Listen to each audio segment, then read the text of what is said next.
4th and 2. Play clock is dripping down to 3 at the 31. Shotgun snap, Raiola, handoff up the middle. Emmett Johnson is stoned for a loss. Maybe no gain. Bodies peeling off that pile. Dylan Fontes led the charge, and just like that, after a long drive that went 44 yards, gets stoned in plus territory at the 31, and Maryland takes over on downs. Running back to the left of Raiola is Quentin Ives. Snap to Raiola, 3 in the pattern. Tunnel screen over the middle. It's Hunter to the 45 as a block. Across midfield, it's Hunter to the 40. Far left sideline, 20, 15, 10. And is he in? He is! Touchdown Huskers! Another quick screen to Isaiah Hunter, and he takes it to the house for a second consecutive week. First of all, credit to Maryland. They battled. It's 24-14. They could have walked away. They battled back. I think there was, however many unanswered, 17 or whatever it was. I think that quarterback's going to be dynamic. He played really well. Couldn't get to him. They found a way to run the football to a degree, we were, I think, we're -3 on the day on the turnover margin. So, our turnovers, led to 17 points for them, So they scored 10 points in the first half of it, and then obviously the pick 6. Love the resolve of our guys. They continue to battle. Special teams continues. I mean, you got when I tell you how much I love this team, you got Kenneth Williams doesn't even have a scholarship. He's out there running that kickoff return back. So he does now, by the way. That was wrong. That wrong was righted after the game. Happy Sunday morning. Welcome to Severe Reaction on 1620 The Zone. 402-951-1620 is the phone number. The little giggle there. I listened to it about 4 or 5 times from Matt Rule after the Kenneth Williams thing. That was funny. That was funny. It was like he didn't know that of the 31 players, 128 players on the team, that Kenneth Williams, his starting kickoff returner, didn't have one. But when he learned about it, somewhere around halftime, he was like, wait a minute. What the hell is going on? What the hell is going on out there? How does he not have a scholarship? Let's take care of that. Pretty funny to think about. Nebraska moves to 5-1. First road win, official road win. I mean, neutral site. Now this is actual road win. Going to Maryland, winning 34-31. It was one of the stranger games. And that's saying that coming off of the Michigan State game, which obviously was strange. We are going to look back at all of that. Peter is producing the show today. I always put producer Peter / Joey because I don't know.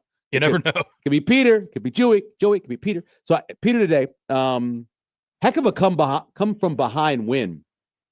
How many of you over the course of the game both ripped Dylan Raiola and complimented him within plays of each other, within minutes of each other, watching what was happening on Twitter and social media and listening to people and the hate, and then the oh my God, what an incredible pass, and then why is he doing that? To it is such an up and down position. We all know that, right? I mean, there's so many things that happen in the quarterback position. You go from being hero to goat to hero so quickly, and that's what was happening for Dylan Raiola in that game. There's no doubt about that. But it really was kind of deja vu all over again because of the early lead, Nebraska getting off to the great start, and then the lull of the second and third quarter. We'll go over that a little bit later. And then the fourth quarter of Nebraska's defense stepping up and offense getting going again. It was good, bad, a little bit of ugly. We'll go over some of the predictions we had going into the game, some of the numbers that we always look at. But before we do that, we're going to travel far, far from here. We're going to go, I don't know, probably 11 time zones, maybe 12. I have no idea. 402-951-1620. We go to the phones. That's where Dave is in Taiwan this morning. Well, nighttime. What time is it for you, Dave? What is it? Hey, Michael. Great to speak with you. Yeah, it's 10 minutes or 6 minutes after 9 o'clock here. It's a 13-hour time difference between here and southern Taiwan and Omaha. And I just wanted to say, firstly, great to listen to your program. And, of course, it was a wonderful victory. for me, the game starts very early, 3:30 a.m. and Oh my about goodness. 10 o'clock in the morning. So it's always nicer when they win. Yeah. And then I can sort of take a nap and go on with my day. But look, I'll just be very quick. And this is maybe a bit of an oddball question because I'm sure many of the callers will come in with a lot more astute analysis and interesting perceptions. Actually, the question I had to do, because the question I wanted to ask you is about the tight ends, because Lyndon Myers really developed. Yeah. And we saw Harburg make a really nice clutch catch today. And the guy we don't hear so much about this year in terms of coaching is Satterfield. So I just, maybe get some of your thoughts and impressions about the development of the tight end room this season, even with the loss of that other fellow, the transfer who came in earlier this year. So I'll hang up and give a listen, but just wanted to say hello, and also that it was great to see you and some of the other fellows from 1620 at Oscars a few weeks back when I was visiting my mother back in Elkhorn. Have a great day. You too, Dave. I appreciate it. That's dedication, getting up at 3:30 in the morning. I remember I was over at Germany at one point and getting up to watch Sunday morning or getting up to watch football was just a weird experience. And that was only a 6-hour difference from where I was compared to where he is. So thanks, Dave, for getting up with us or staying up late or getting up early to watch the game or however you say. That's the thing about Satterfield. We don't talk a lot about him. We talked about him obviously last year because he was offensive coordinator in Nebraska, struggled a ton. But the development of both Luke Lindenmeyer, right? Go back and you look at Borkacher and what he's doing now at A&M. And I saw he had a nice block for a touchdown yesterday. So his development, obviously we're waiting on Carter Nelson, but you're coming off of, several surgeries for him. And so over the course of his 3 years or 2 years since high school, so you got that going on. But everybody so far coming out of that room that stuck around has gotten better, right? I mean, Harburg went from playing quarterback full-time to all of a sudden being one of the most difficult positions in terms of responsibilities in football. We all know that quarterback is the most difficult position in all the sports, right? We know that. But when you're a tight end, you're a little bit wide receiver, you're a little bit offensive lineman, you've got responsibilities in pass pro, you've got routes to run, you get the way you line up is incredibly important. You've got interior blocking, you've got exterior blocking. You have so much to do as a tight end. It's one of the hardest positions to do really well. And you notice in the NFL, they pay those guys now because they are stars. They are touchdown makers. Anyway, yeah, you got to give Satterfield a ton of credit for making that happen. Wasn't a great play caller as offensive coordinator. That happens. Sometimes the guys are just better position coaches, and he's a very good position coach. You look back in his career, talking to people who followed his career, who always had good tight end play. So obviously he knows what he's doing when it comes to that position. So no, I completely agree that he needs his props as well. I mentioned coming up after 9 o'clock, or maybe I didn't. Steve Sipple is on the road, actually flying back from Maryland this morning. So I think their flight leaves about 8:30. But because of that, we're going to have a former Husker, Jay Foreman, will join us. Jay will join us a little bit after 9 o'clock. We'll chat with Jay about what he saw yesterday. Of course, he's been helping out with the program, kind of facilitating the relationship between former players and the current administration, coaching staff, and all that stuff. So we'll talk with Jay about what he thought. I'm sure he's excited about Friday because, Jay Foreman, a guy from Minnesota, Eden Prairie, Minnesota, and never had the greatest relationship with PJ Fleck in terms of his thoughts on him. So I'm just interested to see what he thinks about coming up on Friday. And we'll preview that game, go over some of the important stats at the end of the show as well. Let's start, though, with Dylan Raiola's day. Because, as I mentioned, the quarterback's life is filled with ups and downs. It's just what being a quarterback is. The good of 20 of 29 for 260 yards, 4 touchdown passes. I mean, think about that. Think about those numbers, and think about all the years where Nebraska could not put together a decent passing game. You don't have to think back too far. 2 years ago, when Harburg was the quarterback, and you can look at those numbers, or maybe 2009 with one of the best defenses in the program's history and one of the worst offenses at the same time. Think about all those times over the course of the last 25 years where they could not put together a decent pass offense. And he was 20 of 29 for 260, 4 TDs versus a pass defense that had good numbers, was number 1 in pressure rate, number 1 in interceptions, and number think they were number one overall in sacks. That's what they were coming into the game. Maryland was. And he put that up. Now, of course, the 3 interceptions, the pick 6. Every time he threw a pick, all it did was keep them in the game. Really? If you look at it. So the first pick he had, well, before I get to that, I want to say what some of the good stuff he had, because led the offense to only 7 third down plays. Nebraska on the season is averaging about 11 third down plays. They had 7. That's because they were incredibly efficient on first down. Now, the number's kind of skewed because the Isaiah Hunter screen was on first down. But if you look at just rushing numbers, Nebraska ran the ball extremely well on first down. Because of that, they didn't get the third down a lot. 7 times. Made 3 of those. That is really good. That's on the quarterback. He completed passes to 8 different receivers. They had 0 3-and-outs. In 12 drives, you don't include that last snaps because that's a garbage drive, but 12 drives, no 3-and-outs, and 2 incredible drives to go down the field and win the game. You had to go down and get the field goal, which was a 12-play, 83-yard drive. Remember, they started on the 8. They went 6:15 off the clock. That makes it 31-27 with the field goal. The second drive, 7 plays, 81 yards, about 2.5 minutes to take the lead, the touchdown pass to Dane Key. That's all the good stuff, right? That's the good stuff he did. First INT led to, of course, the Maryland touchdown that gave him the 14-10 lead. Second one led to the field goal, made it a 1-score game, 24-17, again, keeping them in the game. And then the third pick, of course, was the pick 6, gave Maryland a 31-24 lead.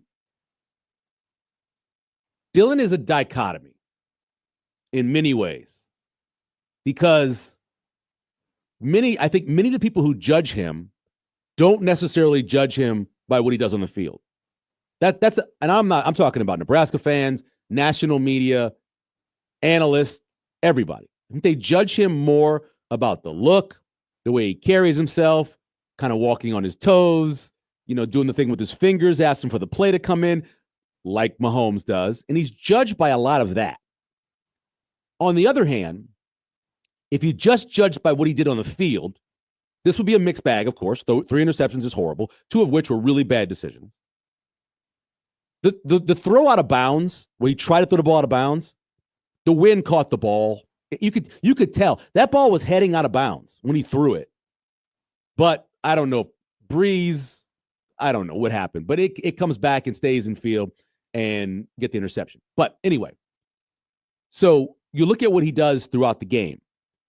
You look at the plays he makes when Nebraska needs an immediate reaction to whatever happened on the other side of the ball, whether it be against Michigan State or against Maryland, even against Michigan. Because when he needed a big play, when needed to counter what they did, he has done it for the most part. Now, the second and third quarter wasn't good for Nebraska, again, yesterday.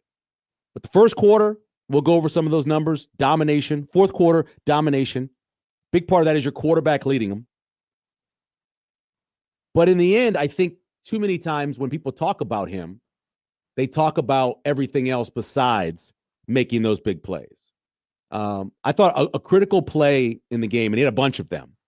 But even early on, he's getting rushed. He turns, he gets the ball to Luke Lindenmeyer, right? That's a big play. You look at the throw he made to Dane Key. It's a little bit behind him, but it's a huge play. And I will tell you, sometimes we watch a game and we don't get to see the whole field unless you're at the game because of the way they shoot it on TV now. There are times where you'll think a quarterback's throwing behind a wide receiver, but it's on purpose because he doesn't want to lead them into a zone coverage or doesn't want to lead them into a big shot.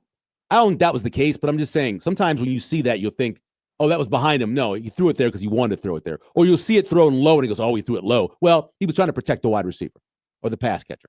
So that's a big part of it. But 2 or 3 times yesterday when it was critical and he had to make the throw, he made the throw. used his legs a little bit, get out of the way. Only one sack yesterday against, again, I went over all of the numbers for what Maryland was coming in and how dominant they were pass rush wise and how good they were just overall from the line of scrimmage, and didn't matter. Nebraska ran all over them and for the most part threw the ball all over them, and only 5 total pressures according to PFF. Only 5 total pressures. That's remarkable to think about what Nebraska did on that. But again, all of that good is sometimes distracted by the way he carries himself, because he carries himself like, the 3-time MVP, 2-time MVP, 3-time Super Bowl winner, whatever the numbers are. But that's kind of disconcerting at times. And I know it upsets Matt Rule, and I'm sure it upsets some Nebraska fans, but I'll tell you, there are people that I know close to the program that, wish that he didn't do some of that stuff so the national media wouldn't be talking as much about it.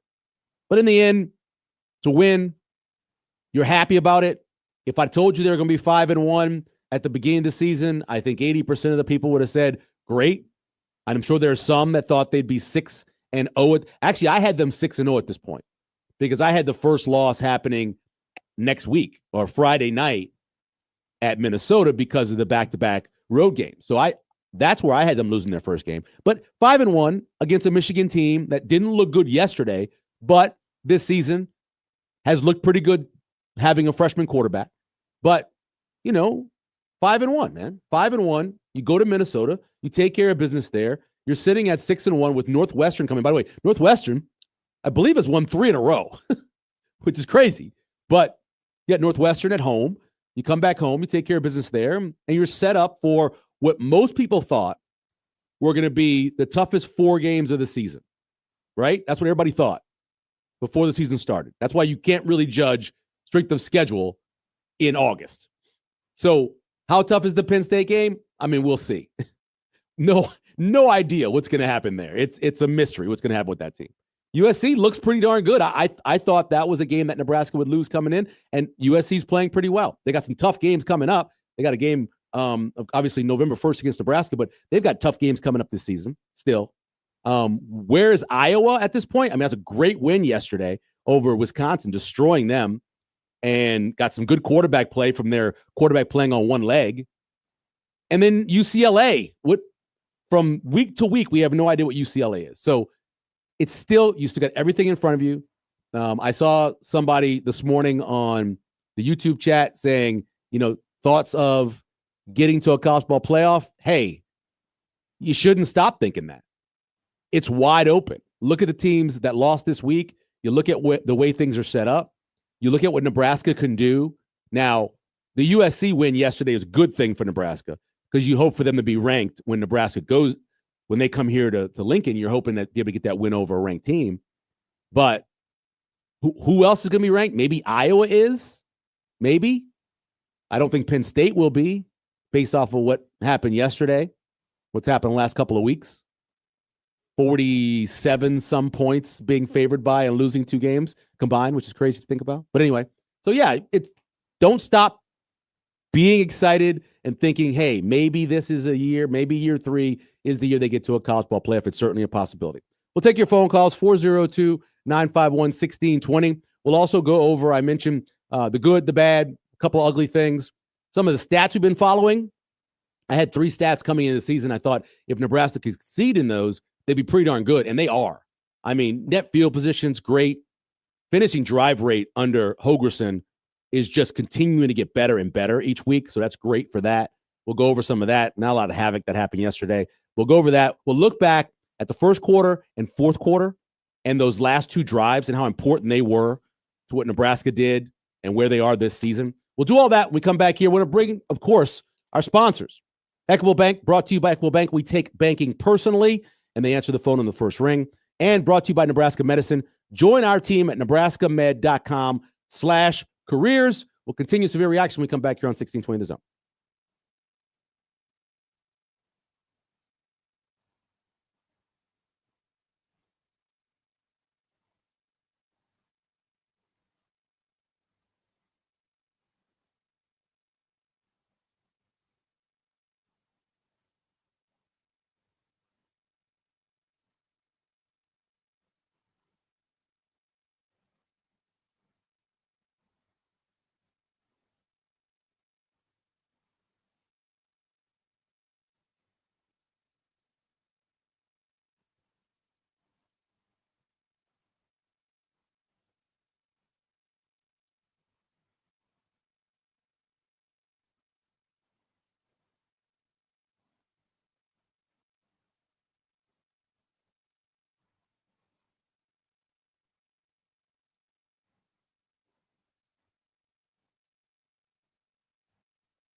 course, a frustrating drive on an offensive pass interference that will be talked about a lot this week. That took a touchdown off the board. Snap back. Hold is down from between the hash marks. The kick is up end over end, and that one is good for Kyle Kunanen. True from 43 yards away, and it's 10-0 Huskers. Look just like warm-ups, didn't it? Too wide to the left. Snapping a handoff right. Bounces out right. 25 to the numbers. 20. Breaks second level. 10-5. He's in. Touchdown Terps. 28 yards over right tackle as he broke multiple tackles to pay dirt. And Maryland's right back in at 11:32 for the opening half. Yeah, dead to rights. 2 tacklers. One on the first level, and Guthrie's got a pretty clean shot. I think he wanted to use the sideline as his friend. Maryland having none of it. I went and got him to go back out. Like, that was palpable the way it felt. You could feel it. You get in those moments where it's like, oh no, you're down 7, in terms of like, you can sometimes feel it. And I thought our crowd just became electric. And, even like, the run by Emmett, just like the feeling down there just almost felt inevitable that we were going to score because of, everything that was happening, and especially, from the crowd. So I have to give a ton of credit to the fans and the crowd that was here. Welcome back to a reaction here on 1620 The Zone, 402-951-1620. Brought to you by Equitable Bank. We take banking personally. Answer the phone on the first ring, and brought to you by Nebraska Medicine. Join our team at nebraskamed.com/careers. If you want to hear the effect that Nebraska's crowd had on the road at College Park, the 4th down call. So at the end of the game, Matt Rule calls a timeout before the 4th down. Maryland had to, either win or try to win the game, lose the game.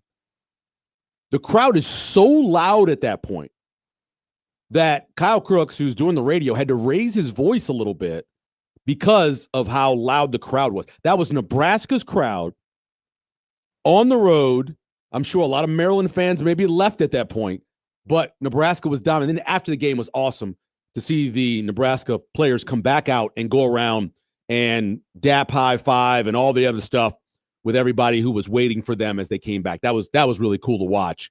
And I don't know what they had, 10,000, 15,000. I don't know how many they had there, but you could hear just the roar as Nebraska's trying to support the black shirts at the end of that game. Let's go back to the phones, 402-951-1620. That's where Tony is this morning. Good morning, Tony. How are you doing? Morning, Michael. I'm well. How are you? Doing well. Good. I just usually like listening. Every once in a while I'll call in, but it is absolutely frustrating to hear people are complaining about who Dylan wants to mimic. So you're mad he wants to mimic somebody who's won multiple Super Bowls, is an MVP, from the outside looks like a great dad, great family man, supports the community, and you're upset that he wants to mimic a guy like that? I think in our lives, we all mimic somebody. We have people we look up to. If Dylan's going to pick a pretty good role model, I don't think Patrick Mahomes is a bad thing. And if he's coming up with tendencies that mimic that, who cares? Well, I'll tell you who cares. It's the people who are jealous. My grandma used to say jealousy was around before Jesus Christ. And I wish we could convince young people today to not care about what other people think, because those people are not generally even on your level. So if the worst problem Dylan has is he mimics Patrick Mahomes, that kid's going to go very, very far. With that said, I love how finally we found a way to win ugly rather than lose ugly. And it seems like we're on that trend now, and I really like that. We've got players who have kind of gotten rid of that snake bet mentality that we used to have. And I don't know about you, but when we're down 7, I don't worry about us coming back now. And I think now the other team is like, well, they've done this before. I'm starting to see the reverse now. I'm starting to see Nebraska play with more confidence, and the opponents are tending to tighten up a little bit. But what a great Sunday. I got to head down to Warhorse later and cash my money line for Indiana and USC. So I'm pretty excited about that. Nice. Any tips on the NFL today? Oh, I will do it later. I've got 4 or 5 of them that I like this week. Oh, I'll be listening. I'll get it out there. Thanks, Tony. Hey, thanks. Have a good luck, man. I tell you this: when Nebraska's second last drive kicked the field goal, remember they were sitting down there and like, should they go for it? Should they not go for it? I honestly thought, kick the field goal, no big deal. You're gonna get the ball back, go down and score a touchdown. Complete confidence. I did. I had a confidence the whole time that Nebraska was going to eventually win the game, which I could tell you over the last 4 years, that has not been the case, at least not for me. Let's go back to the phones. It's where Jeff is this morning. Good morning, Jeff. How are you?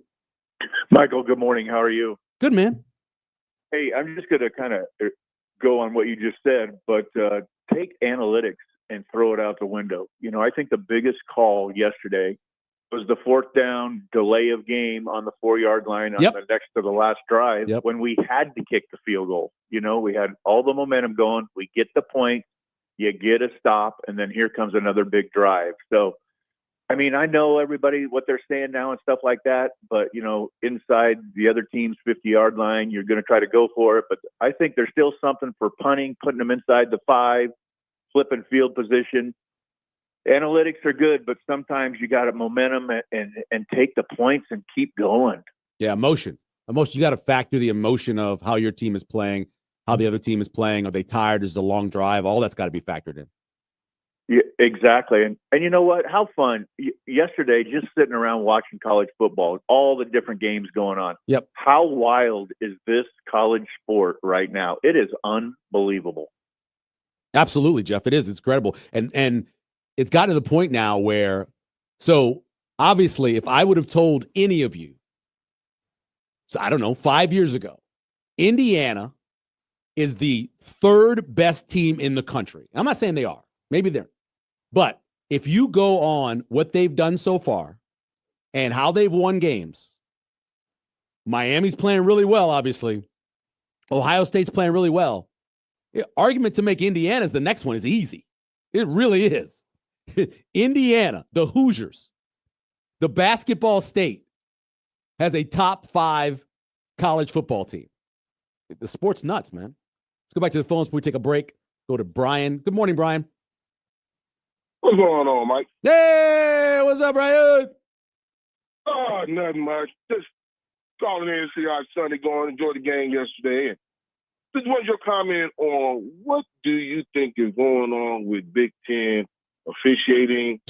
Are they being told? Because I've seen the same offensive pass interference call in the Michigan USC game. Yeah. So, and I know. You mean the pick play? Correct. Yeah. Yeah. Yeah. And that one was kind of questionable because it was kind of like bang bang. Yeah. I don't know if I would have called that, but ours yesterday I couldn't understand because of the fact that they won't give a PI on a defender if he turns around and looks at the ball. Yeah. And Emmett Johnson ran his whole route looking at the quarterback. Matter of fact, both of the players were looking at the quarterback and ran into each other. That should have been incidental contact. So I'm wondering if there's some push to emphasize this year that you know of, because I can't understand why they called it. That's it. Hey, Brian, I appreciate it. No, I will tell you that there was a talk of emphasizing, trying to balance it out, more OPI as opposed to DPIs. That call is ridiculous. Now, if it's the NFL, it's illegal contact, right? Pure and simple.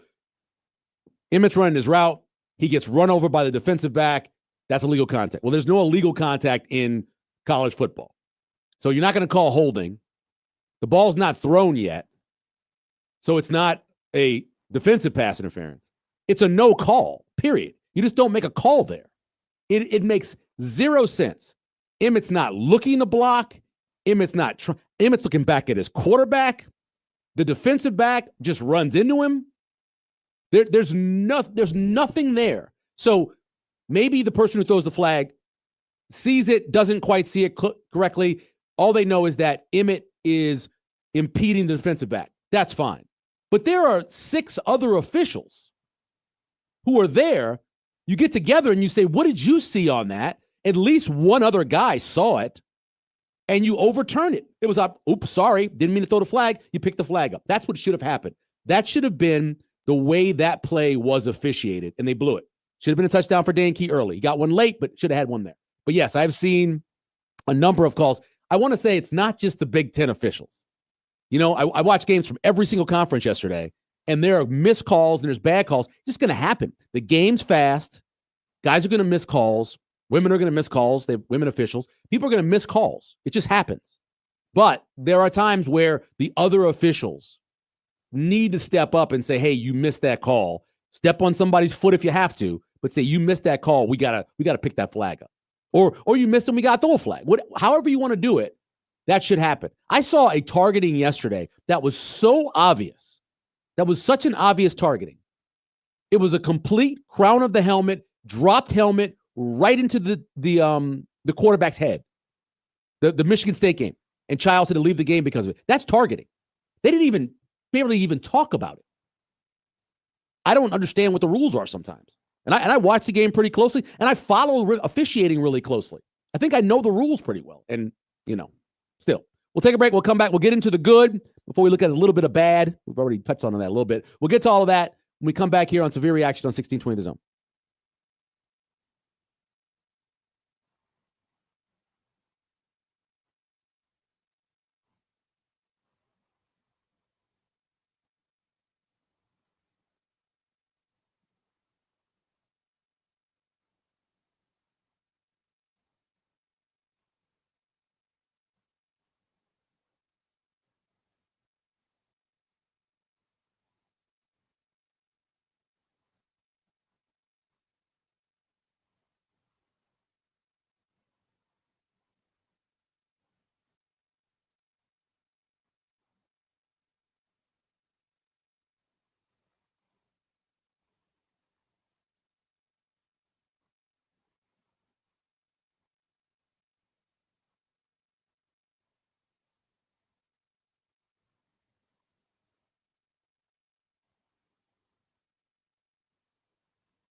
Hot left, Hunter wide left, two receivers right. Barney again, the motion man right to left from the 31 of the Huskers. Shotgun snap to Raiola, back in two. Surveys, whips one over the middle. Was it intercepted? It was. Messiah Delhomme picks it off at the 33-yard line. The 10th interception, 8:40 for the half. 10-7 Nebraska.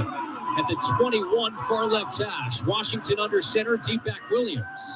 A.J. Szymanski, the tight end in motion, left to right. Snapping a deep drop-off play action. Washington throws up the left seam, backpedaling catch made for the touchdown. It's Leon Houghton Jr., the redshirt junior tight end, his first career touchdown catch on a backpedal in the end zone to our right. And just like that, the Terps take a 13-10 lead with 8:25 to go in the second quarter. No doubt, man. It's unacceptable. I'll get that fixed, but, I mean, what an atmosphere. Our fans showed up. Our guys showed up when it counted, and we knew it was going to be a four-quarter fight. And if we could just hang in there till the fourth, we'd find a way to win. And, y'all saw that happen. So I'm super proud of our guys. One of the moments of my coaching, coming up in coaching, I was a young assistant offensive line coach for the Giants. And in the first half, I don't know if it was 4 or 5 interceptions Eli Manning threw against Tampa Bay. And he came back and won the game, like a kind of a walk-off play like that. And I just remember being like those guys don't get to feel sorry for themselves. They just got to keep playing. And so, Dylan was banged up. He was, hit in the thigh in the first half. Obviously that one pick that, the kid hit him late. But he's just the ultimate competitor. It's why I get upset, sometimes when people, the national media, it's all the Mahomes compare. I'm like, this guy's a stone cold fighting winner, and he wants to win so badly. Welcome back to the reaction here on 1620 The Zone. 402-951-1620. Let's get to some of the good. Obviously, Emmett Johnson, the MVP of the game for Nebraska, 21 carries, 176 yards, and had the longest run so far of his career. That 50-yard run going in and out and in and out. 8.4 yards per rush for Emmett Johnson. Had a couple catches as well. He had 7 rushes for 10 yards or more in the game.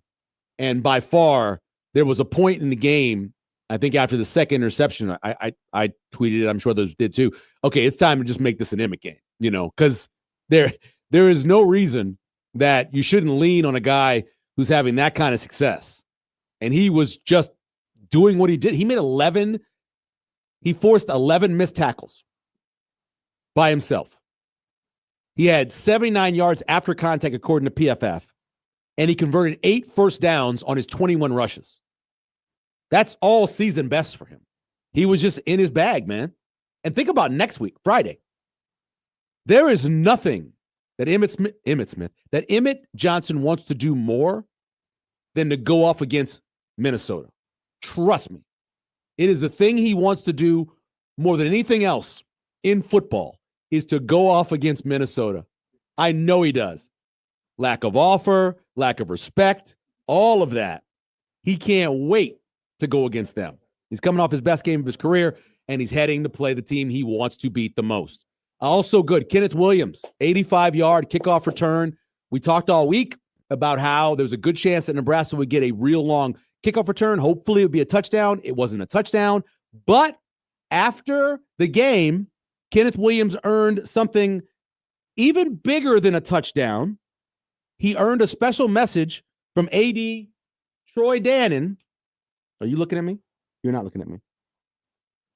A special message from AD Troy Dannon for Kenneth Williams. Trying to get everything queued up. No, that's all right. That's cool. No problem. So the 85-yard kickoff return didn't get a touchdown, but he did get something as big as a touchdown when he got a special message from AD Troy Dannon. I don't always single out anybody. I don't like making it about anybody, one person. Okay, but there's sometimes it has to be right in the world. Okay, sometimes it has to be right in the world. Give it up for our AD Troy Dannon, please.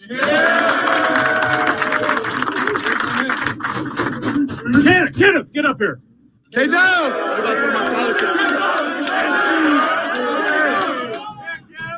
Dude, I just heard you don't have a scholarship. No, sir. You do now. If you couldn't hear it, he says you do now. So that's awesome. And you think in the world of NIL and all of that and profit sharing or revenue sharing and all that stuff, still, you have guys on the team that are getting a little bit, they're getting stipend money and they're getting some money that's given to everybody else. But, he's still paying for that. All that comes out of there. And so good for him. Awesome for Kenneth Williams, a local kid, track star in high school, and ends up getting on the field and making contributions, which is really cool. Let's go to the phones before we get to the next good thing. That's where Dan is. Good morning, Dan. Hey guys, good morning. Great morning after a nice week of football. I wanted to bring this up really quick. I think Nebraska fans need to be extra prepared for games like these because this is going to be the turnaround point. This is where we're going to see Nebraska have a lot more close games where we're going to win them, and they're going to age us by 30 years each game. Our upcoming schedule, we're gonna have a Friday game, and then we gotta come back home, Northwestern, and then we have those 2 California games. Those 2 games might be the 2 harder games on our schedule. We don't know what's going to happen with Penn State now. Those games are going to be a lot closer than I think that maybe some of us may have predicted at the beginning of the season. All right. Hey, Dan, I appreciate it. I thought Nebraska would lose to USC. So I thought that, but I thought they would take care of UCLA. Both of those games, like a couple other games on the schedule, Nebraska's going to be playing a team coming off a bye. Remember last year it happened multiple times as well. That can be tough. Hey, sometimes teams, especially a team like USC, that runs the passing offense they run, that's not always the best thing. Sometimes a bye can mess up your flow. It can make you a little rusty. It takes stuff away. You never know. But anyway, yeah, those are big games, and Nebraska's set up. They're in a great position. More of the good, Isaiah Hunter, again, 5 targets, 5 catches, 125 yards, 2 touchdowns. The transfer from Cal right now, 22 catches, 415 yards. He's averaging 19 yards a catch, 4 TDs in 6 games. Pretty darn solid. Yesterday, Nebraska's wide receivers, according to PFF, had 103 yards after the catch. Now, of course, a big one, was the first catch by Hunter on the screen, but still. For the season, Nebraska, the last time I looked, they were in the top 10 of yards after the catch in the Big Ten. Well, no, they were number 4, I think, or 3 in the Big Ten, and they were in the top 10 in the country. So, what they're doing is pretty spectacular.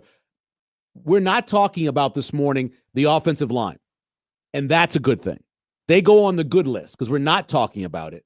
After all the talking about it last week, Elijah Pritchard, who was dealing with a foot or an ankle, he, of course, gave up the 1 sack, but only 5 pressures total, which is pretty darn good.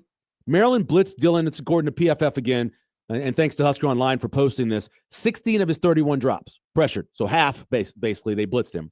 Only 1 of his 3 interceptions came during the blitz. 2 came, though, when he was under pressure. His time to throw rate, now this was talked about a lot last week, was 2.66 seconds. So faster than last week. Got the ball out a little bit faster. But under pressure on 6 drops, it was 4.15 seconds. 2 of the picks happened then. So again, some of the same issues, under pressure, holding on to the ball, making poor decisions. But still, overall, got to give credit to the offensive line. I mean, look at the run. Look how well Emmett Johnson did. Look how well they did run blocking. Look how well they did overall pass blocking. That's a good. And then the last one is Javin Wright, Buddha Wright. Can't talk about this guy enough. What he's come back from with the blood clots and all the issues and missing games and missing parts of seasons. Yesterday, 2nd week in a row where he's the defensive MVP of the game. He had the highest grade in terms of a tackler, highest grade against the run. Posted the team high 14 tackles. He had 4 stop tackles, so basically the tackle that in many ways ends the drive. And he played the most snaps, 10 more than any other person out of the linebackers. 62 snaps, 10 more than Sean McCullough. So of the good, Javin Wright, Buddha Wright, another just great game for him. The bad, of course, is the INTs. We talk about that. 2 of them just really bad decisions. Little nitpicking. Archie Wilson only had the 1 punt, only went 20 yards. I think Archie's still adjusting to everything and how he's doing. I will say, though, that Maryland punted 5 times on the day, and they either scored or punted, right? Which is kind of expected, had the downs. But if you look at what Nebraska's defense did overall in the first and fourth quarter, they were on fire in those 2 quarters. What happens in the second, third quarter, I don't have any idea. But the first and fourth quarter, come out to fast, start fast, in strong. That's what Nebraska's doing. In defense, 72% of Maryland's defenses were drives were successful. So that's a little concerning with the 4 scoring drives. But if you want to see how they turn things around, 7 of 15 on third down conversions. But in the fourth quarter, Maryland was 0 for 3. Nebraska took care of business in the fourth quarter again. And for the first time this season, a quarterback actually kind of went off on Nebraska. This is expected. You're not going to play an entire season where you're giving up less than 100 yards a game passing. It's not going to happen. Malik Washington, 27 of 37, 249, 1 touchdown. Nebraska's still number 1 in pass defense in the Big Ten, allowing 118 yards a game, just 4.5 yards an attempt. It's incredible. The majority of the passes thrown yesterday by Maryland were underneath. 2 passing TDs they've given up, and they have 3 interceptions. So you had missed tackles. If you want to point at one thing that was kind of concerning, Nebraska had 16 missed tackles yesterday, according to PFF. 6 of those within the defensive line. Of course, 2 of those were on that long touchdown run that they had. In all, the defensive line was responsible for 13 of Nebraska's 16 pressures, but as I mentioned, 6 of the 16 missed tackles. We'll get into some of the stats that we were looking at all year, starting field position, finishing drive rate, that kind of thing as well. And after 9 o'clock, we will chat with our friend Jay Foreman. We'll take a break. We'll come back. Reminder, this is brought to you by Equitable Bank, where we take banking personally, and they answer the phone on the first ring. And old man Doug takes care of you as well. A lot of personal service. Brought to you by Nebraska Medicine. Join our team, nebraskamed.com/careers. More of Severe Reaction on 1620 The Zone.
Kenneth Williams, Isaiah Mosey back deep. Sean O'Hare to kick this one away from left to right. High pinwheeling kick. That's returnable. Williams at the 5, far right hash. Of the 10, angles left to the 15, 20. Has a crease, 25, 30. There goes Williams across midfield to the 40. Williams, 20, 15, 10. Track down from behind, right at the 10-yard line. He was so close with no flags on the field from housing it. Viola takes a snap, looks left, surveys. Crumbling pocket, spins out to his right. Viola looking to the end zone, still rolls, so the number is at the 10. Slings one back right corner. Was it caught? It's Lindenmeyer. He makes the catch in the back right corner of the end zone. Oh, that was brilliant. DR with a BB, and Luke, he made the catch up against the boundary. 16-14 Huskers. One wide each way. Snap play action. Fade near left side of the end zone. Leaping catch for the touchdown. Isaiah Hunter going up high. And the Huskers tack on 23-14 with 5:37 to go in the second. 12 yards on the lobbing fade. 37-yarder for left hash. Bryce McPherson, the punter to hold. Ethan Goff to snap. From left to right. Snap back. Kick is up. End over end. Has enough leg. And the kick is good. So the Terps do get points before the end of the half, make it a one-possession game again. Do we have to be in that situation? Like, did we have to have 3 interceptions? We didn't tackle very well tonight? Like, we were diving at the ground a lot? No. They also have there are elite skill players there, and so that's my biggest gripe right now with our conference. Like that's a good football team, and I don't know if we push that enough. Like Maryland's they're talented as could be, and so they were hard to tackle. So I guess my point is did we have to be in that position? With that being said, we scored 10 points in the final 6 minutes, right? Like that's what winning teams do. Welcome back to a reaction here on 1620 The Zone. For the first time since 2017, Nebraska scored a touchdown to essentially win the game. So trailing, drive, final 2 minutes, touchdown to win the game. You may remember at Purdue, the Tanner Lee pass to Stanley Morgan for the touchdown. That is the last time that they've done that. They did it on the road, which was a big time, just like they did it against Purdue. Big win here to get that done, going on the road against Maryland. That's the last road game I've attended. And I've attended a number of road games, going Friday night against Minnesota. Last road game I've attended, true road game, because obviously I went to Kansas City. True road game I've attended where Nebraska won. So I know there are people out there concerned about Nebraska's run defense. I know they are. Because Maryland came in as the worst rushing team in the Big Ten, and they kind of got it turned around against Nebraska. They had 0 runs over 20 yards coming in. Obviously, they got the touchdown run against Nebraska. They only had 10 runs of 10 or more. I think they got 5 yesterday. So half of what they had all season. So I know there's a concern. I get that. I understand it. But to say that Minnesota would be that team, I don't think so. Minnesota's not running the ball. This is not your grandma's Minnesota. They had 30 yards rushing against Purdue yesterday. They are currently ranked 120th in rush plays. They're only running the ball 42%. They are 125th in yards per rush, 3. They're 123rd in rushes a game, and they're 124th in rush yards a game. So this is as bad a rush team as Maryland is, but they don't try to do it as much as Maryland did. So at least Maryland was trying throughout the season and got some against Nebraska. Minnesota's not even really trying. So I know the concern. USC, you saw them run the ball like crazy yesterday against Michigan with their 3rd string running back. They lost their 1st string and 2nd string running backs. And the 3rd string came in there and ran for, 170 yards or whatever. So yeah, I understand. There's a concern. You worry about Nico against UCLA and his legs and what he can do getting out of the pocket. Even looking ahead to Iowa, I'm sure at that point, Gronowski will be healthier. Even with the bad knee, he ran a little bit yesterday against Wisconsin. So you worry a little bit about that. And I get it. I understand. That's a concern. But here's the reason why you can offset that concern. Nebraska's offense is going to score. They're going to score next week. They're going to score against USC. They're going to score against UCLA. They're going to score. So you're probably going to get a shootout against USC. We'll see where UCLA is. That's a great win. Michigan State, tough loss to Nebraska. They start off great. They go down and get the first drive. And then for whatever reason, they couldn't get anything going. They lost Childs in the 3rd quarter again, I think to a concussion. So you have those issues for them. And they got their butts handed to them by a UCLA team that's got newfound momentum after firing their coach. But I understand concern about the rush offense of teams coming up here on the schedule. Real quick before we take a break and get to Jay Foreman, Nebraska starting field position for the season, They are right now plus 44 total yards. Net field position, that's 8.7 yards per game. That close to a first down difference in net field position for Nebraska so far this year. Dominating field position right now. Good again yesterday. They had 8-yard advantage yesterday, so right on their average. Finishing drive rate. This is something I've talked about for years. You cross the opponent's 40-yard line, how many points do you get? Nebraska right now, for the season, they are at 4.36, which is good. It's not great, but it's good. It puts you in the top 40, in the country, and 2.36 yards points per drive. 2.36 points per drive, which is really good. Nebraska right now has had 46 non-garbage time drives. 25 of them have been successful, and they've scored 109 points. Great job so far with that. And Havoc Plus numbers, wasn't a big Havoc day for either team. Nebraska had the 1 sack. Maryland had the 1 sack. They combined for 7 tackle for loss, which is not a lot. Obviously, Maryland had the 3 interceptions, and they had 2 PBUs as well. So they Havoc did Nebraska 9-6. But still, for the season, Nebraska is plus 12 against FBS teams. I don't count the Houston Christian game. But for the season, against FBS teams, Nebraska's plus 12 in their Havoc.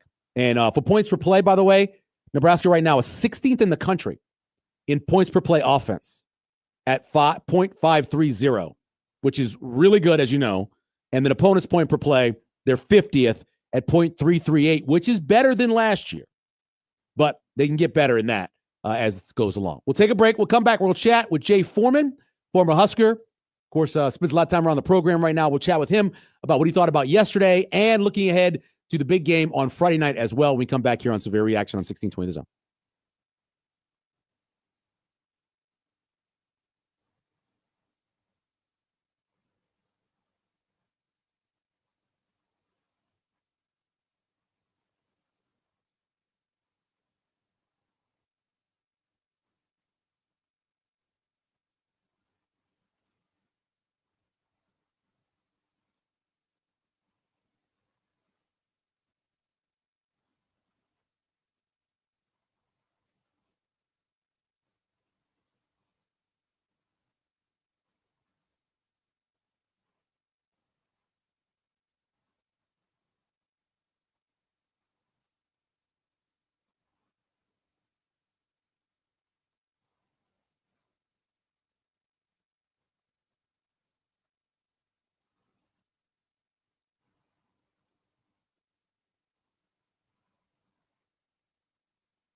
Welcome back to Sphere Reaction, hour number 2 here on 1620 The Zone, looking back at the big road win for Nebraska, 34-31 over Maryland, moving to 5-1.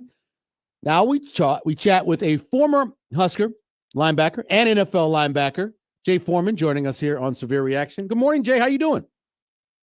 Good morning, man. How you doing? I'm doing great. It's funny because last week the only thing I could talk about was how strange the game was against Michigan State.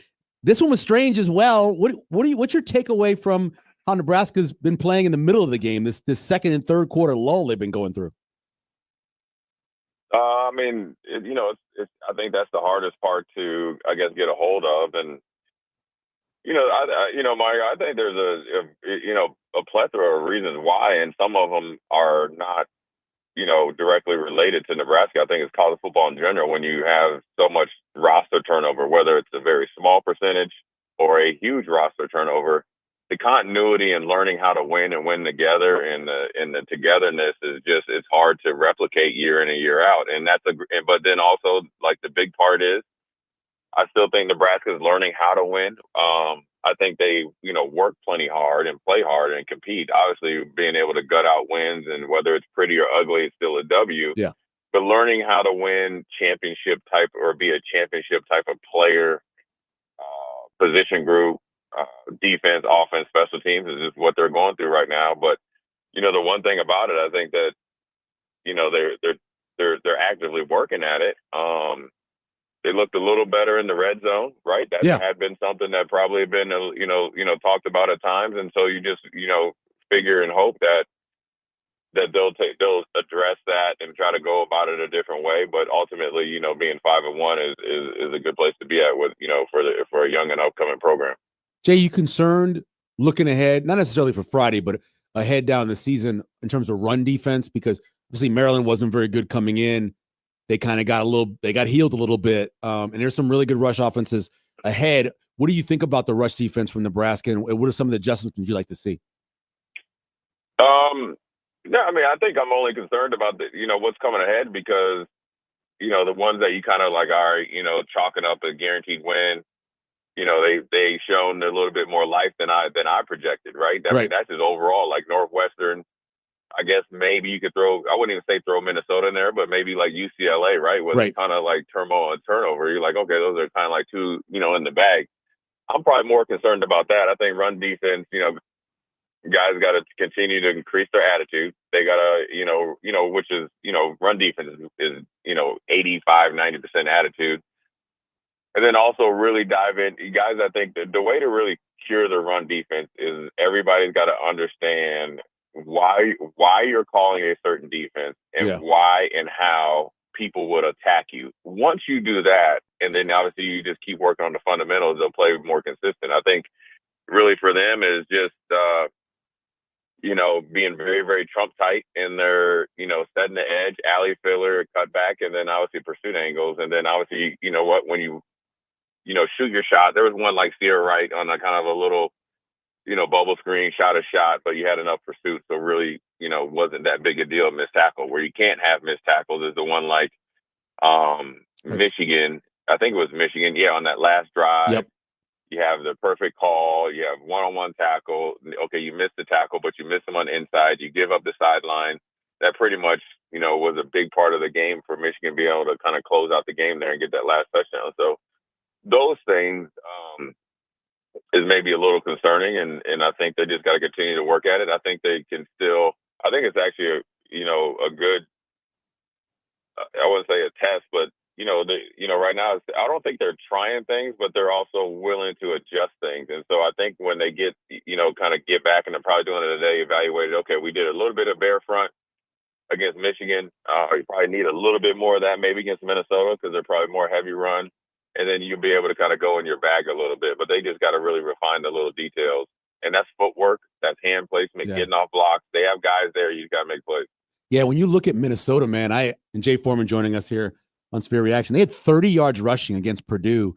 They are one of the least rushing teams in terms of percent in the Big Ten. It is definitely not the Minnesota team that we've known in the past, is it? No, I would say, well, it's a really a down year for Minnesota considering they were sneaky good last year. You know what I'm saying? Yeah. With the record and what they did defensively, what they did offensively, bringing, the running back Taylor back, feel like they have a really good quarterback, address wide receiver, and you always expected, and they have a pretty good, sizable defensive line. But offensively, they aren't punching holes in defense, and it seems like they're not as committed to that physicality part. Right. Purdue, I think, me and you talked, outside of it, I felt like with Barry Odom, they're going to be better than what people give him credit for, because I saw how he recruited. He was always a really good recruiter. I think he's a tough guy. I think he's a good coach. So Purdue, you got to give them credit. But yeah, the Minnesota team is very gettable. On the road, they're going to be inspired. I'm sure PJ Fleck is going to probably, tighten up some things, so you expect their best effort, but they're definitely not the Minnesota of old where they can lean on you for the first, second, and then things started to open in third and fourth quarter.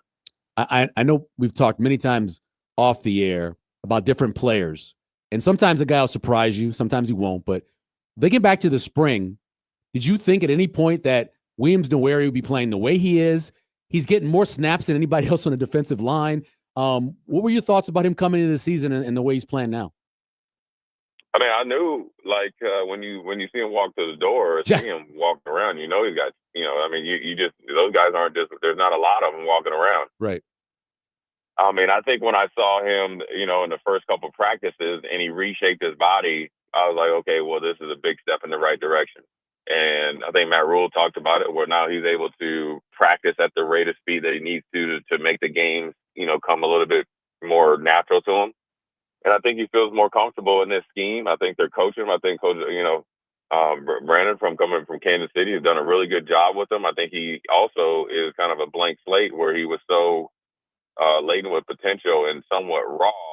He's still developing, and the more he plays and the more that he's, obviously, he's, got the discipline down to change his body. You got to give him 100% credit for that. I mean, because that takes a lot of intestinal fortitude to have that conversation with yourself. And he wasn't fat by any means, but he got lean. You can tell he looks stronger. He looks quicker. He looks different out there as far as his get off of the ball. He looks like a guy that you'd see on a day like today on Sunday, out there in defense end. I'm not saying he's an NFL player yet. I'm saying that's what he looks like at times. So, but he's making plays. I think being long, athletic, and he has a little bit of edge to him as well. Long, athletic, got an edge. And he can close, and he's been able to make plays. And so the more he plays, the better he does.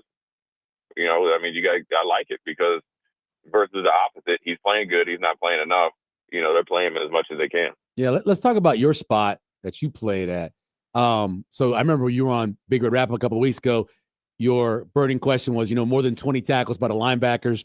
Yesterday, if you go with the top three guys, they had 22 tackles.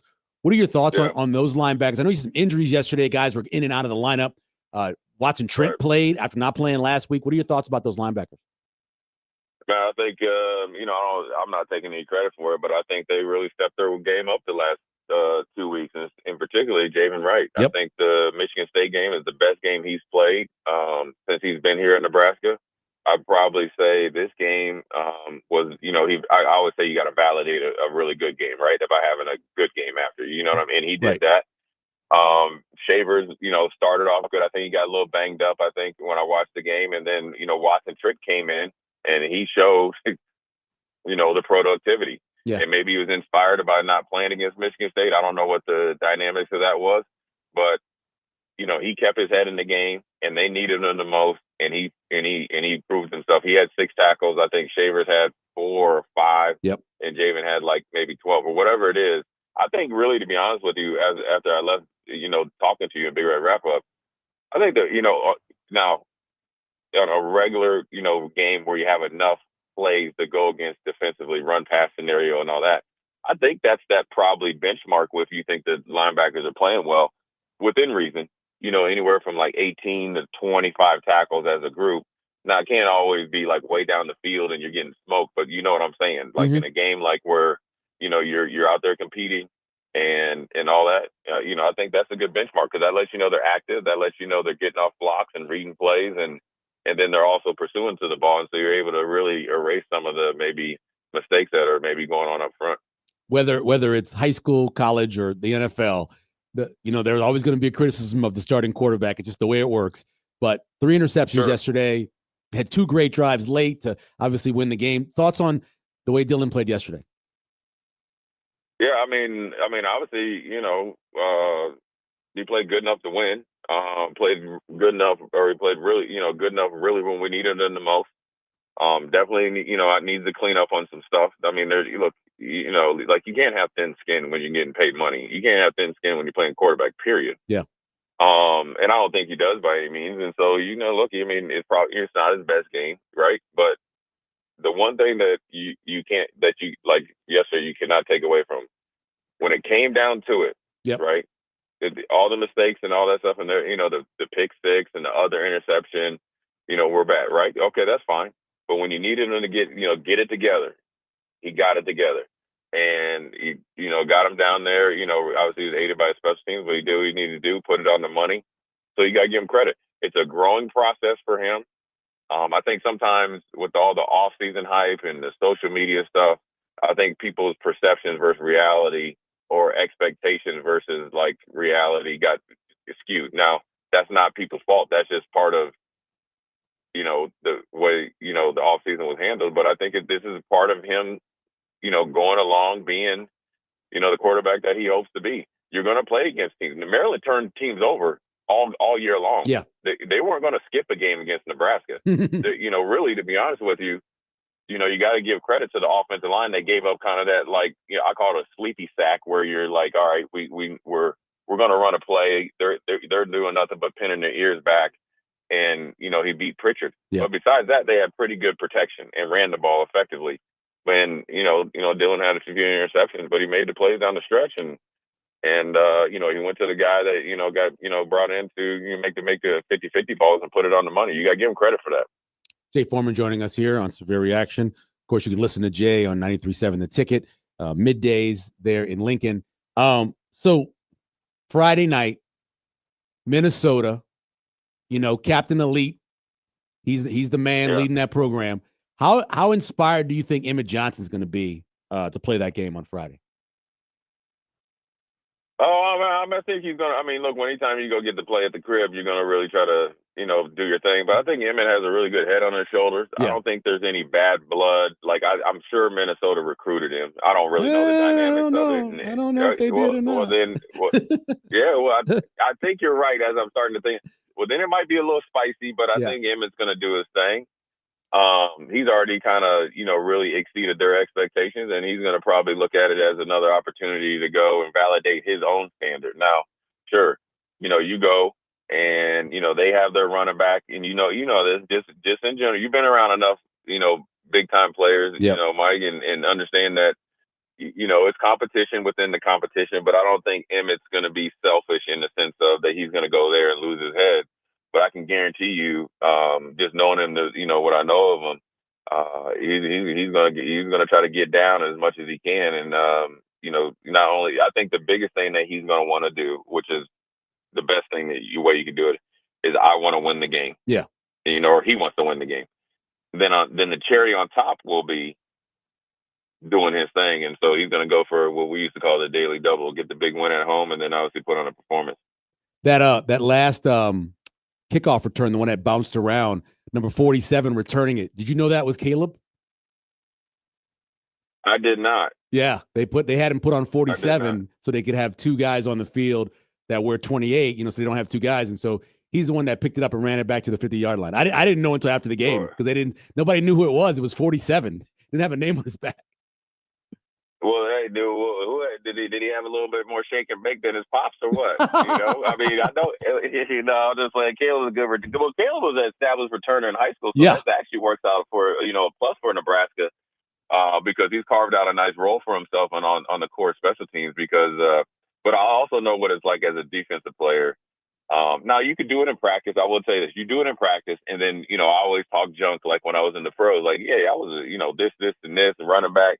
But you get it in the game, you like, oh, you know what? I got to make something happen. So he did a really good job, man. That's awesome to see him, have your head in the game. Look, man, I mean, I know he was banged up like a week or 2 ago, to come back and then obviously do what he needed to do and be a part of the winning process look, he played at a winning program. He's a winner, so and then obviously, he's family, so be happy for him. Yeah, no doubt about that. Jay, man, we appreciate it. Thanks for filling in for Sip. Again, as I mentioned, is it Monday through Friday that you do the Black Shirt Show? Is that just? It's kind of a say Monday, Thursdays, and Monday, Wednesday, Thursday, Friday. Now I'm confusing it, but I'm gonna start adding on Tuesdays on my own YouTube channel, doing some specialty stuff. So I'm easy to find. Yeah, you breaking down plays, man. That's where I think you got a lot of strengths as a broadcaster, but I think that's what people need. We need more of learning football instead of just talking out our asses. So it's always good to have somebody giving us that stuff. We're gonna try to get some video with it, and really, I like my stuff informal, so it just be like me and you talking, so that make it real simple. Like you're at the bar drinking a beer, so people don't I don't like to use big words and all that. I don't have any in my vocabulary anyway, so but I like to try to educate the people so they can have a good experience watching the game and hopefully watch Nebraska win. Jay, we appreciate it, man. Have a great rest of your Sunday. All right, man. You too. All right, Jay Foreman taking care of business, coming on with us with Sip flying back. We'll take a break. We'll come back. Some of the game keys. The big prediction of the kick return came through. That was nice. Didn't get the interception that I was hoping to get from a tip pass because of the low trajectory, but still, we'll get into some of that. Brought to you by Equitable Bank, where we take banking personally, and brought to you by Nebraska Medicine. Join our team at nebraskamed.com/careers. Also, your phone calls, 402-951-1620. 402-951-1620 here on Severe Reaction on 1620 The Zone.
2nd and 5, Turk 45. Mekhi Nelson comes in, single back left. 2 wide each way. Raiola shotgun set. Hector knock in motion right to left. Snap off play action. Frontside pressure arrives. Raiola off his back foot. Parachutes on right sideline. Ill-advised, intercepted. Jamari Glasker picks it off at the 25 and runs to the 30 where he's brought down. Flag comes in late. This is after the play. Cam Rice just knocked down Dylan Raiola, who's slow to get to his feet back at the 33. Williams, left tip, snap to Washington. Pressure comes, zigzags up the middle, 15-10. Angles out right to the far 5. A stiff arm, lost the football. Ball's on the ground. It's picked up by Nebraska. Nebraska ball. Rex Guthrie picked it up. Washington lost it going down to the ground at the 7-yard line. After review, the runner was down at the half-yard line prior to the ball becoming loose. First, Maryland. First and goal on the half-yard line. Nebraska's got to bow their neck here. They're going to go big. Washington from the 2, toss sweep left. Williams gets the edge. Marshall's out there, cut past him, headlong dive into the end zone. Touchdown Terps. With 9:58 to go in the third quarter, the Terps are a PAT away from tying this thing up. Yeah, I tried to throw it away. I didn't, I asked my coach what happened, and he said it got caught up in the air. But, I got to throw that one into the front row and into one of the Nebraska fans to make sure there's no doubt that it gets picked off. So I'll learn from that one. Corey, you guys saw that punt return, that last punt return. He reverses field, gets laid out, and instead of running off the field, he just runs right back in the huddle. Man, how can you not be inspired by those guys? So Dylan. He'll go back and look at the tape. You kind of live by the Sardavis where the touchdown he threw to Dane in the back of the end zone. I mean, that might have been not a great decision, but he made it and he made the play. The last touchdown to Dane there, the one-handed catch, that ball's at 6 inches less. It's picked off. It's a perfect throw, perfect catch. So I'm proud of the kid.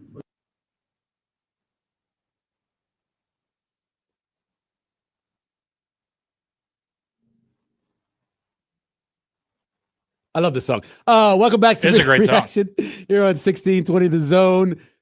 Truly the craziest play yesterday was Dylan tripping over his own feet and throwing the ball down the left sideline for completion on a double move run by Isaiah Hunter, who maybe with keeping his feet and making the throw scores on that one. But the fact that Dylan got that much on that throw, despite falling towards his butt, is incredible. That was definitely the craziest play. And then the worst one was when he tried to throw the ball out of bounds and didn't make the out of bounds. Go back to the phones. This is where Andrew is this morning. Good morning, Andrew. How are you? Good. How you doing, Mr. Sever? Drew, what's happening? You're so excited because Creighton basketball is getting ready to start. You're so excited. Yeah, yes. I'm the dreaded Jay Skir fan. So I've been probably more critical on Dylan than anybody. I'll tell you, when he's on, he's on. When he's off, he's really off. I feel like it's a mixed bag. But why do you think he throws better on the run? Oh, I mean, there's a lot of parts to that. Usually when you break out of the pocket on the run, your wide receivers come open more too, because, they have things they're supposed to do, like run deep or come short or turn your route off.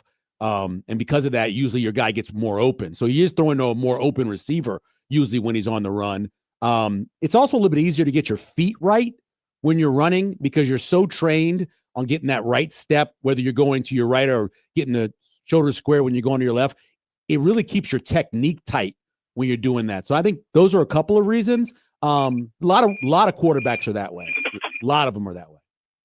Okay. It just seems like, man, he can make some passes on the run that are unbelievable. Yeah. Yep. And like I said, you see those guys coming open and they're in front of you too. The majority of the time, it's an easier throw, but I mean, it's a quarterback. So every bad play you make is amplified by 10, and so that's part of why people get so upset with him. I think is just, so would you put him on more rollouts?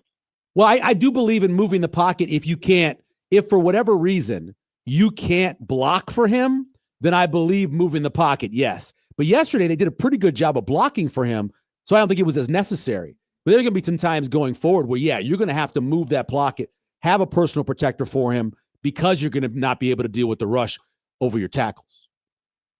All right. Thank you for the knowledge, my friend. No problem, Drew. Thank you, man. Have a great rest of your Sunday. Let's go back to the phone. And I always say this because, obviously I wasn't a great quarterback, but I played some quarterback.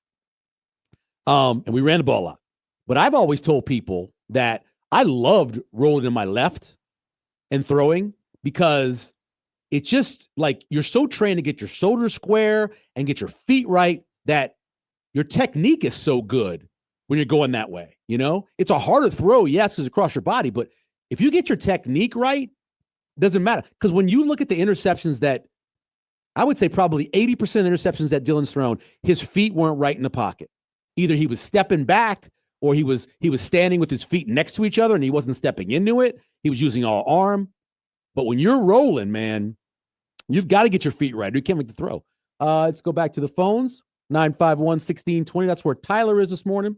What's up, Tyler? Hey, Severe. How are you, man? Good, man. Good. Doing well.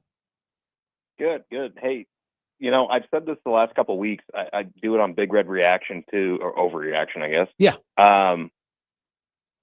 MJ gets his yards every time, no matter what. And everybody wants to say that he's not.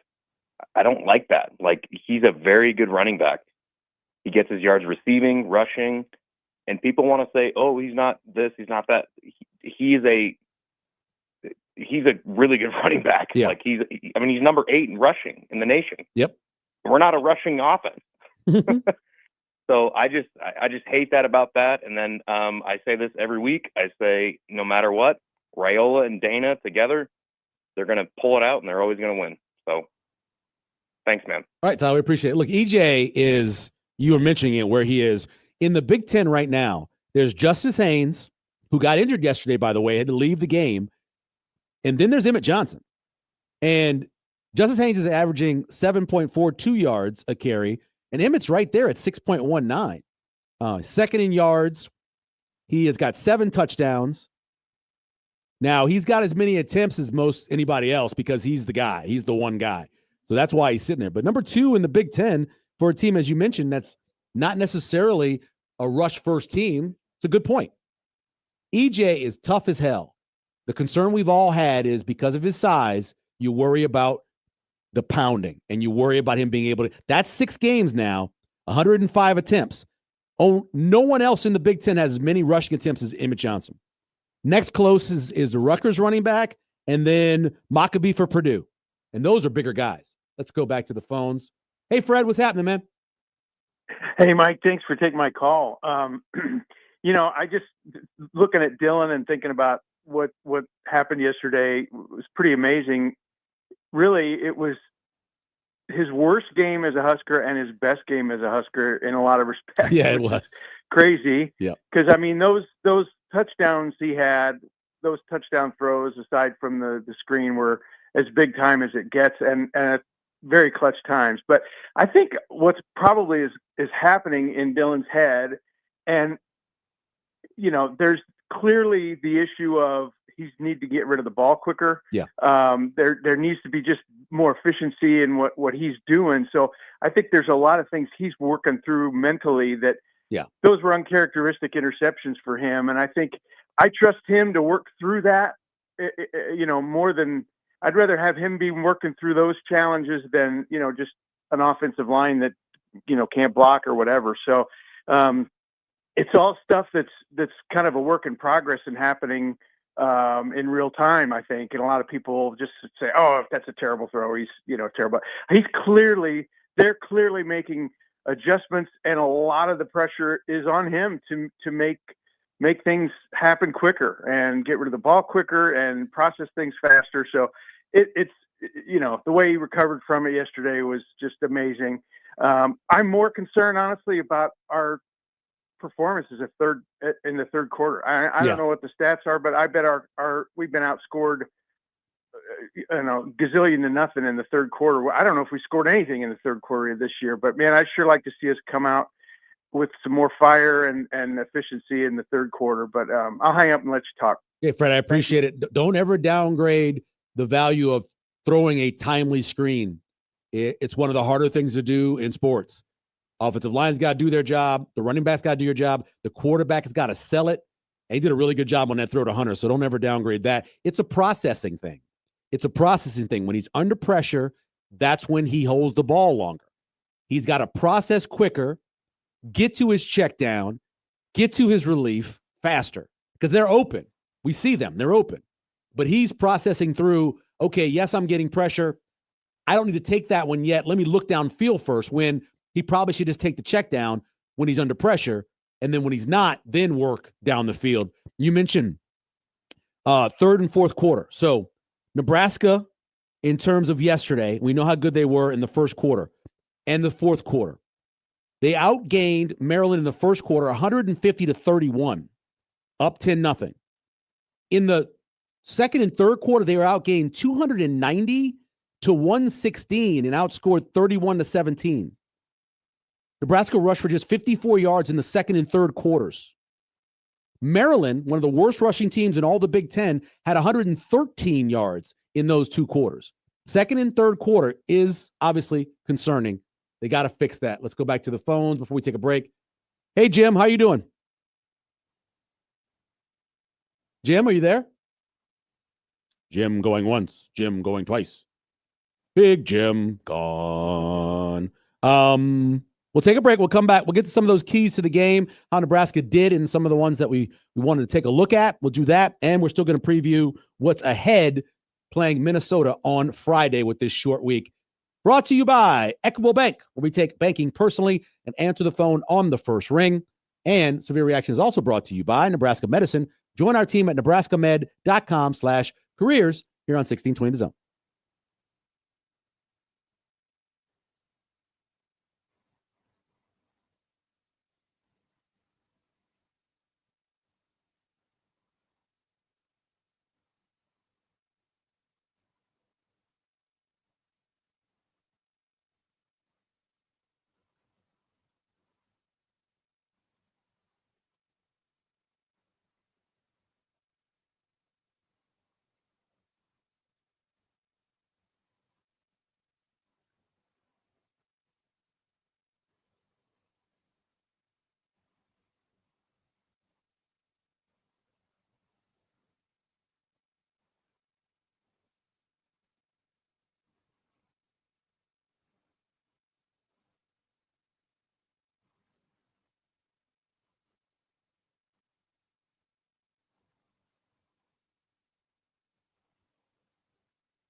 Back in two steps, looks over the middle, flings it up the hash marks, intercepted, picked off down the near left side to the 40, 35-30. Dante Joyner will take it all the way to the house.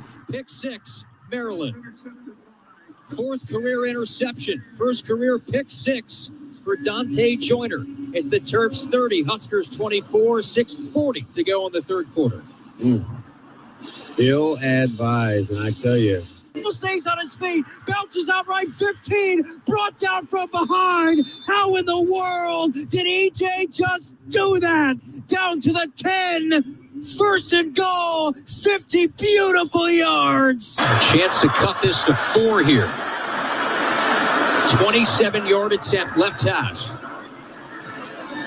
Snap back, hold is down, the kick is up, end over end, and this one splits the uprights true. That's a blessing in disguise. I think you take the 3 there anyway. You're going to need it eventually in a game you want to win. And I need to figure out a way to, not become a stone cold killer without, mistakes and interceptions, right? I'm trying to get that going early in the game, but it felt like a home game. And I told my mom and dad when I saw them before the game, I said, I feel like we're playing at home. And, it's unbelievable, like the support and everything that our fans do for us. And, we're together thick and thin, and especially those guys in that locker room. That's a special group. And, when Coach Rule's screaming at the offense to get off the field when they call timeout on 3rd and 4, because we're trying to rally our defense, that's special. It doesn't happen anywhere. Whatever success we have here moving forward, I'll always look back to the Reimers and the Nick Henriches and all those guys. Like, those guys were absolute warriors. And so, I remember Ty Robinson saying to me one time, he said, Coach, the one thing about us Nebraskans, even though he's from Arizona, he comes from Nebraska blood, right?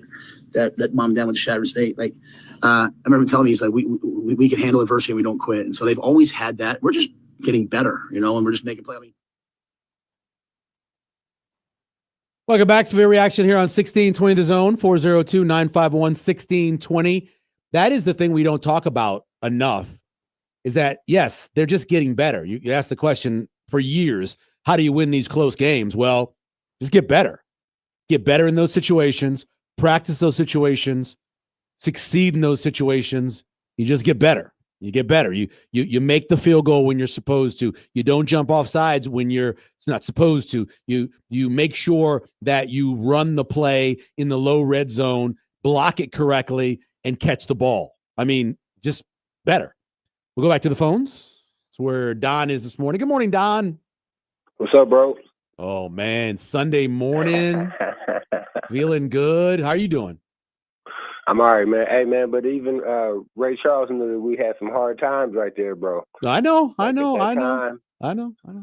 It could have been a whole lot different show, man. But, with the fans, bro, it just seemed like it matters more to Nebraska than Maryland. Just like basketball outside of Nebraska ball means more to Maryland than it does to most Nebraska people, right?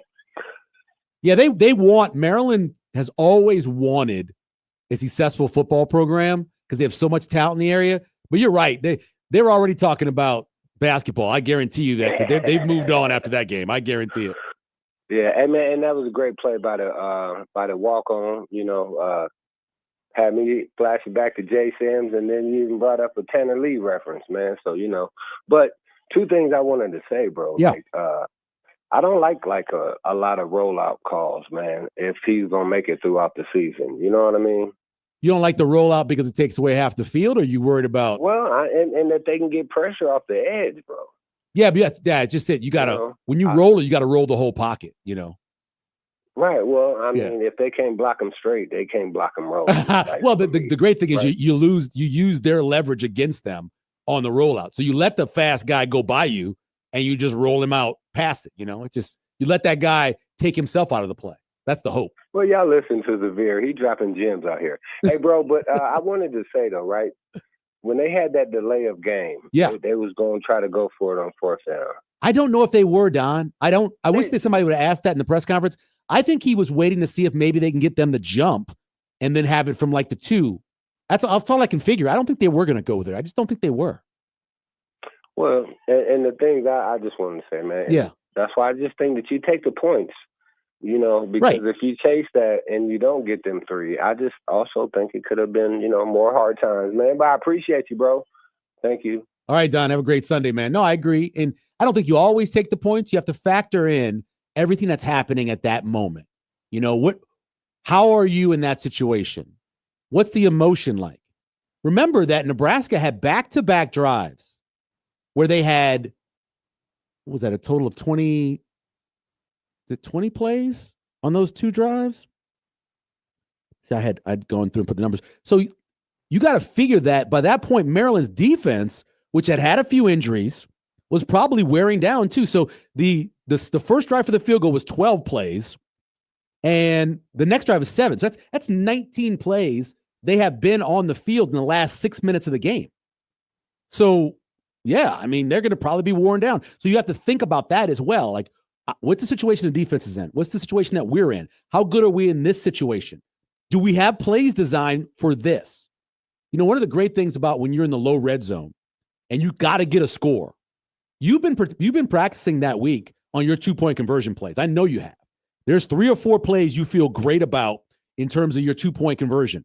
And a lot of times you pull those out and you say, okay, that's what we're going to go with to score in the low red zone. And Nebraska's been better than they have in past weeks now in the low red zone. But I think you do whatever you can do to protect Dylan. And then the most important thing to protect Dylan is Dylan. Dylan's got to protect himself. I say it over and over again. He's got to check the ball down faster. There's times where he knows pressure's coming. He can see it. He's smart. He knows where his responsibilities are. There's times where that responsibility isn't going to get blocked, and he knows it, and he's got to know where he's going, either for the first or the second read. He's got to protect himself. The times that he's gotten hit hard is when he's held the ball back there and not getting rid of the ball as quick as he possibly can. And I'll say this again. I like when he rips it. I like when he takes the shot. Now, the 2 of the picks he threw were not that. One, trying to throw the ball out of bounds, and another one, I don't know what was happening. Mills was running kind of a curl, and Dylan threw it behind him. I don't know if Mills is supposed to stop right there and turn, or that's just a bad pass or what, but it turned out to be a pick 6, obviously, and not sure what happened on that one, but it was very strange to watch. It did not look right. It did not look like the way the play was supposed to be run. But again, I'm not in the huddle. I'm not in the practice. I don't know. Keys to the game and how Nebraska did. So I had 3 quick keys, and they all came kind of to fruition.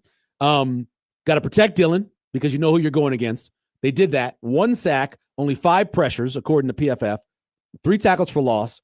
The pass blocking grade for Nebraska's offensive line, much maligned offensive line, was 77.4, which is above average. So good job on protecting Dylan. And I thought Dylan did a better job on most of the plays to protect himself as well. Key 2 was win on 3rd down. I thought this was huge because of the fact that Maryland always has a bunch of 3rd downs because they throw the ball underneath so much. I think 17 of their passes were underneath passes. And, you know, they're going to throw a lot of them. So they're going to have a lot of 3rd downs. Nebraska only faced 7 3rd downs. They average 11 on the season. 6.1 yards a rush on 1st down. That's why they had fewer 3rd downs. On the other hand, Nebraska on defense allowed 5 of 10 conversions on 3rd down in the first half, 2 of 5 in the second half, 0-3 in the 3rd quarter. Good job by the defense taking advantage of what they could do against a team that had to throw the ball down the field on some of those 3rd downs, and they're so used to throwing the ball underneath. And then the last one was get out to a quick start, mainly because it's always get out to a quick start, I know, but mainly because you had to figure Maryland all week was thinking about the blown lead they had against Michigan State. And so I don't know where they were mentally, and Nebraska got out to the fast start, 150 yards in the first quarter, 10-0 lead. Of course, back-to-back weeks where they lost the lead, and part of it was Nebraska making mistakes, putting Maryland in good spots. But, what they did in the fourth quarter, admirable again by the defense, taking care of the game, really. They're the ones that shut it down. Nebraska goes down and gets that great score, and it's a great score, as I mentioned, first time that Nebraska's done that going back to 2017. But then you give the ball back to the defense, and you got a quarterback that's been throwing the ball well. You got talented wide receivers. They even had a little bit of time with 2 timeouts to run the ball as well, and you get the stop. Great job by the defense. We'll take one more break here on Severe Reaction, brought to you by Equitable Bank, where we take banking personally, and Nebraska Medicine. Join our team at nebraskamed.com/careers. More Severe Reaction. We come back here on 1620 Zone.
3-yard line, right hash, down 31-27, minute 12 on a stop timer in the fourth. 2 receivers left. Quayle out of the gun, snap, turn, play fake, zips one left, leaping one-handed catch, tumbling in the end zone. Dane Key, touchdown, Huskers! Oh, that was a cold-blooded drive. Hey, guess what, Casey? Just give me all 6 of them. That's the key right there. You know, this morning woke up and, just normal routine, sleep with white noise on, and we kind of get up and talk and, enjoy each other's company. And then right before I went down to exit, I told him, I said, let's go make plays and let's go score touchdowns. And, one hand to go win the game. I blacked out when I threw the ball, and all I saw was his right hand go up, and he snatched it, and all I could think was, damn, let's go. I was calm the whole time. I spent a lot of time, doing like mental prep and stuff when things go bad. And actually, believe it or not, I visualize things when they go wrong. So, I take full accountability. That's my fault. But, Dana was just, go out there and have fun. This is why you're in the position you're in, and you're the right one for this job. So, the whole defense, everybody had our back. So, man, what a win. They still had a chance to go down and win it at the end, and then they made the play on third and whatever. And you're like, but then we made the play on fourth. So, I think in terms of momentum, I think it just continues to breed confidence. The biggest thing I felt was like no one was panicked on the sideline, but they weren't panicked last week. Like the Cincinnati game, that's three close wins, that comes down to the end, and our guys are very, very comfortable in the fourth quarter. And really, these are all the questions you guys have asked me about, like, how are we going to get over this thing? And I said, hey, we're going to inoculate them by doing it all the time. We're going to teach it at a high level, and I thought we did it pretty well there. So. Welcome back. Severe Reaction here on 1620 The Zone, 402-951-1620. As Mitch Sherman tweeted out last night as he was on the train heading back to D.C., that final Nebraska drive, 81 yards and 7 plays, starting with 3:42 on the clock, was the first come-from-behind scoring march for the program since, as I mentioned earlier, 2017 at Purdue. Stanley Morgan with the touchdown pass from Tanner Lee. Now, twice this year, Nebraska sealed the game with defense, obviously against Cincinnati with the interception in the end zone, and then yesterday getting the 4th down stop and ending the game there. But, you think about it, that many years since Nebraska was put in a situation where their offense had to go down there, down, and go and win the game. And it's been that long. How many opportunities has the offense had? Obviously, we know how bad it has been in overtime. But I remember I think it was who's the guy that does all of the stats for Nebraska? What's his name? Anyway, that doesn't throughout the radio broadcast. No, this is a stat guy that does it online. He does it himself. It's not. Yeah, I'm not sure. The word scorigami is in my head. But that's not it. It's like that. Something like scorigami. It's like something like that. But I remember he had this chart that he had, and it showed how many times Nebraska had the opportunity to go down and win a game and all the different ways it failed, turn the ball over, on downs, missing a field goal, and it had all of that. And it was just like, I can't believe that they've had that many opportunities because, there's the do factor, right? I don't mean the stuff on the grass in the morning, but I mean the do factor, the DUE factor, where if you have it. Oh, Stu Manji, is that? Manji, yeah, thank you. That's who we got. Yeah. Stu Manji had this great, just giant folder of all of these times that Nebraska was in the situation and couldn't do it. And finally, after all of these years, since 2017, but the craziest part about the whole thing was, and I talk a lot about stats on the show, and one of the great things about stats is regression, both positive and negative. If you do something enough times, eventually something's going to go positive. If you do stuff enough, eventually something's going to go negative. The fact that they did it that many times and could not convert it until last night or yesterday is just nuts to think about because it doesn't work that way. Usually in sports, you're due for something. And look at, for example, Penn State coming into this year under James Franklin, they had not lost a game where they were favored by more, I think I have this right, 6.5. They had not lost the game. where they were favored by more than 6.5. He was money as a reasonable favorite. Back-to-back weeks. They are due, I guess. 27 points, 20-point favorites. They lost. Just something about sports. It's always going to come around. Always is. And it finally came around for Nebraska in a couple different ways. Going down and getting the score, and then for the second time this season, taking care of business by putting it away with defense. Great job by them. One more break. We'll take a quick break. We'll come back, quickly look at Minnesota, some of the stats. We come back here on Severe Reaction.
Washington out of the gun, Fleming in motion right to left. Snap to Washington, game on the line, back to pass, looks over the middle, Throws it behind Fleming, incomplete! Nebraska stands tall, and they're gonna win it. Turnover on downs. It wasn't pretty, but Nebraska found a way. 5-1, and they'll fly out of here victorious. Just the culture of those guys is outrageous. And so we'll have to do that this week, though, because Minnesota's a really good team. It's a tough team. It's a hard place to play. It's been a while since we beat them. We're heading there. But we'll have to muster a lot of stuff, because this was obviously took a lot out of us. All right, wrapping up Severe Reaction here on 1620 The Zone. We're back next Sunday after the Friday game against Minnesota. Minnesota, this is not the team you remember. They do not run the ball very well this season. They throw the ball at a much higher rate than you'd expect, almost 58%. In terms of their stats overall, they are not good at really anything. The best stat they are offensively is red zone scoring. They're 54th in the country in red zone scoring. But overall, this is a team that is in the 100s in the majority of offensive stats. The defense has played pretty well, but their offense is really struggling. It should be a grinded out game in Minneapolis next Friday. We're back next Sunday morning, 8 to 10 here on Severe Reaction on 1620 Zone. Thanks, Peter.